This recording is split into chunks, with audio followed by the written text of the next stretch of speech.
So how do you change the miles to kilometers in Apple Maps on an iPhone? And let's get started and let's explain how it works. If it's your first time on this channel, subscribe so you never miss anything important. Now, it's kind of interesting because you can browse through all of the Apple Maps settings in the settings app and everywhere, but you don't really have the choice to set the miles or kilometers.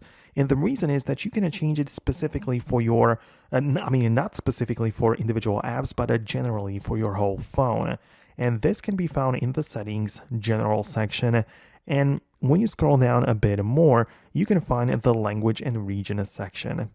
And there you have a couple of different things, like you have the temperature and measurement system, which is something you want to switch in between, right? So you have the US, UK, and metric. So if you want to switch to the kilometers, it's ideal to switch it to the metric system, which will get the job done, I guess, a little bit better, right? So you can change it that way and you will be able to just have that visible right away. Because right now in my maps, I have the miles showing, but if I switch to the metric system and then return to the Apple Maps, I will have the kilometers. So that is the way you can change it.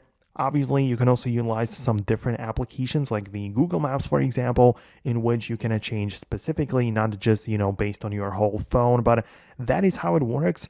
Let me know in the comments below if you managed to set it up the way that you wanted and expected. I really appreciate your support. Stay tuned by subscribing, and I'll see you later in the next videos as well.